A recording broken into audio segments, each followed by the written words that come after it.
අයිබෝවන් හැමෝටම.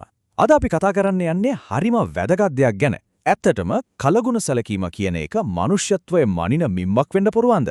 අපි අද මේ ගැඹුරු ප්‍රශ්නෙට උත්තර හොයන්න යන්නේ නීලකණ්ඨ ජාතක කතාව ඇසුරෙන්. ඉතින් මේ කතා විග්‍රහයට හැමෝමව සාදරෙන් පිළිගන්නවා. බලන්න මේ කියමන. කලගුණ නොදන්නා මිනිසාට වඩා ගුණ දන්නා තිරිසනා උතුම් වේ. ඇත්තටම මේක තමයි අපේ කතාවේ හදවත. මේකෙන් අපිට ලොකු ඉඟියක් දෙනවා කලගුණ සැලකීම කියන එක කොච්චර වටිනවද ඒ වගේ මේක නැති වුණාම මොකද්ද වෙන්නේ කියලා. හරි, එහෙනම් අපි කතාව පටන් ගමු.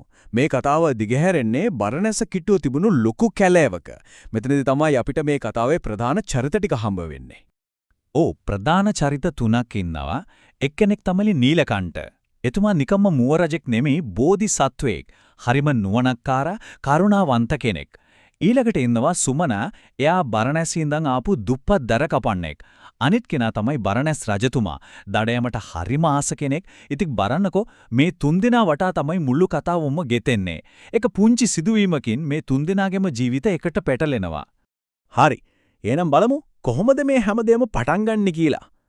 කතාවට පාර කැපෙන දයාවන්ත ක්‍රියාවක් ගැනයි දැන් අපි බලන්න යන්නේ. පොඩ්ඩක් හිතලා බලන්න.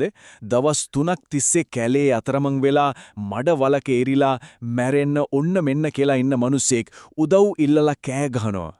මොනතරම් අසරණ තත්ත්වයක්ද? ඉතින් මේ කෑ ගැහිල්ල ඇහෙනවා අපේ නීලකණ්ඨ මුව රජුට. එතුමාට තේරෙනවා මිනිස්සෙක් අමාරුවේ වැටිලා කියලා. Tamanට මොන අනතුරක් වෙයිද කියලාවත් හිතන්නේ නැතුව ඒ මහ කරුණාවෙන් ඒ මිනිස්සයාව බේර ගන්න ඕන කියලා හිතනවා. ඊට පස්සේ නීලකණ්ඨ මුව රජු සුමනව තමන්ගේ පිටේ තියාගෙන ආරක්ෂිත තැනකට ගෙනියනවා. එතනින් නතර වෙන්නේ නැහැ. හෙම්බත් වෙලා හිටපු සුමනට කන්න පළතුරුත් දෙනවා. ඉතින් සුමන තමන්ගේ ජීවිතේ බේරගත්ත එකට ගොඩාක් ස්තුති කරනවා. ඒ වෙලාවේ නීලකණ්ඨ ඉල්ලන්නේ එකම එක දෙයයි. ඒ තමයි මට උදව්වක් කරන්න ඕන නම් මම ඉන්න තැන කාටවත් විශේෂයෙන්ම දඩයක්කාරයන්ට කියන්නේ එපා කියලා. ඉතින් ජීවිතයක් බේරනවා ඒකම ලොකු පොරොන්දුවක්ුත් දෙනවා. දැන් තමයි කතාවේ නියම තැනට එන්නේ. කලගුණ සැලකීමද නැත්නම් ලෝභකමද? බලමු මේ පොරොන්දුව කොයිතරම් දුරට රැකෙයිද කියලා. අපි දැන් යන්නේ බරණැස රාජමාලිගාවට. දවසක් රජතුමා හීනයක් දකිනවා. නිකම්ම හීනයක් නෙමෙයි. නිල් පාට බෙල්ලක් තියෙන රත්තරන් පාට මුවෙක් ගැන හීනයක්. මේ හීනේ රජතුමාට ලොකු ආසාවක් ඇති කරනවා. ඒ ආසාව තමයි භයානක සිදුවීම් ගොඩක ආරම්භය වෙන්නේ. ඉතින් රජතුමා රටේ අනබරයක් යවනවා.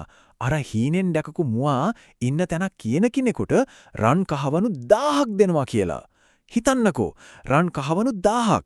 සුමන වගේ දුප්පත් මිනිස්සෙක්ට මේක කොයි වගේ පෙළඹවීමක් වෙන්නේ නැද්ද? දැන් එයා දීපු පොරොන්දුව ලොකු පරීක්ෂණයකට ලක් වෙනවා. දැන් සුමන ඉන්නේ ලොකු අමාරුවක. එක පැත්තකින් තමන්ගේ ජීවිතේ බේරගත්ත නීලකණ්ඨ මුව රජුට දීපු පොරොන්දුව. අනිත් පැත්තෙන් තමන්ගේ දුප්පත්කම නැති කරගන්න පුළුවන් ජීවිතේම වෙනස් කරන රන් කහවණු 1000.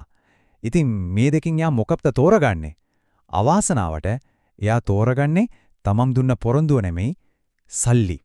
ඉතින් පොරොන්දුව කැඩෙනවා. සුමන රජතුමාවයි දඩයක්කරුවන්වයි එක්කගෙන කෙලින්ම යනවා නීලකණ්ඨ ඉන්න රහස් තැනට. පාවා දීම සිද්ධ වෙනවා. රජතුමායේ ලස්සන රත්තරන් පාට මුවාව දැකපු ගමන් විදින්න කියලා දුන්න අතට ගන්නෝ. හැබැයි පුදුම දේ තමයි මේ මරණය අතලඟ තියාගෙනත් නීලකණ්ඨ මුව රජු බය වෙන්නේ නැහැ. එතුමාට ඕන වෙන්නේ ඇත්ත දැනගන්න විතරයි. එතුමා පැනලා දුවන්නේ නැහැ. ඒ වෙනුවට හරිම සංසුන්ව රජතුමාගෙන් අහනවා මහරජතුමනි පොඩ්ඩක් ඉන්න මට විදින්න කලින් එක දෙයක් කියන්න මම ඉන්න තැන ඔයාට කිව්වේ කවුද කියලා. බලන්නේ ප්‍රඥාවන්තකම. මුව රජුගේ මේ සංසුන් කමින් පුදුමයට පත්වෙන රජතුමා දුන්න පහත් කරනවා. කරලා කෙලින්ම ඇඟිල්ල දික් කරනවා සුමන දිහාට. එච්චරයි. ඒක ඉංගියෙන් පාවා දීම තහවුරු වෙනවා. අන්න ඒ වෙලාවේ තමයි නීලකණ්ඨ මුව රජුගේ හද කම්පා කරන වචන ටික පිට වෙන්නේ. අනේ මට දැන් තමයි තේරෙන්නේ. මම මඩවලෙන් ගොඩගත්තේ මිනිස්සෙක්ව නෙමෙයි කලගුණ දන්නේ නැති තිරිසනෙක්ව කියලා. මේකෙන් තමයි කතාවේ මුලින්ම කිපු දේ සනාත වෙන්නේ. මේ පාවාදීම ගැන දැනගත්තම රජතුමාට හොඳටම කේන්ති යනවා. රජතුමා සුමනට දඬුවම් කරන්න හදනවා. ඒත් පුදුමේ කියන්නේ තමන්ව පාවල දුන්නත් නීලකණ්ඨ මුව රජු ඒකට ඉඩ දෙන්නේ නැහැ. එතුමා මැදිහත් වෙලා කියනවා එපා එයාට සමාව දෙන්න කියලා. පලිගන්නව වෙනුවට දයාව ගැන මොනතරම් ලොකු පාඩමක්ද ඒ කියා දෙන්නේ. ඉතින් මේ සිද්ධවීමෙන් පස්සේ මොකද වුනේ? මේ ජාතක කතාවෙන් අපිට ගන්න තියෙන නියම ආදර්ශය මොකක්ද? අපි දැන් ඒ ගැන බලමු. මේ සිදුවීම හැමෝගෙම ජීවිත වෙනස් කළා. මුව රජුගේ මහා කරුණාව දැකලා රජතුමා සතුන් දඩයම් කරන්න එක නවත්තන්න පුරුදු වෙනවා. Taman කරපු වරද කොච්චර ලොකුද කියලා තේරුම් ගන්න සුවන පසුතැවෙනවා. ඉතින් මේ හැමෝම කලගුණ සැලකීමේ වටිනාකම ගැන ලොකු පාඩමක් ඉගෙන ගන්නවා. ජාතක කතාවල තියෙන විශේෂම දේ තමයි මේක. කතාවේ ඉන්න චරිත ඇත්තකම අනාගතයේදී කවුරු වෙනවද කියලා හෙළිදරව් කරන එක. බලන්න මේ කතාවේ කලගුණ නොදැන හිටපු සුමන කියන්නේ දේවදත්ත තෙරුන්. මූ රජුගේ කරුණාවෙන් හැදුණු බරණැස් රජු තමයි ආනන්ද හාමුදුරුවෝ. ඒ ප්‍රඥාවන්ත කරුණාවන්ත නීලකණ්ඨ මූ රජු ඒ තමයි අපේ බෝධිසත්වයෝ. එහෙමත් නැත්නම් බුදුරජාණන් වහන්සේමයි. ඉතින් මුළු කතාවෙන්ම අපිට උගන්වන ප්‍රධානම දේ තමයි කලගුණ සැලකීම. ඒ කියන්නේ කෙනෙක් කරපු උදව්වක් අමතක නොකර ඒකට ප්‍රතිඋපකාර කරන එක. ඒ වගේම ඒක නොකරන එක. ඒ කියන්නේ ගුණමකුකම. කොයිතරම් බරපතල වරදක්ද කියන එකත් මේ කතාවෙන් අපිට පැහැදිලිවම පෙන්වලා දෙනවා.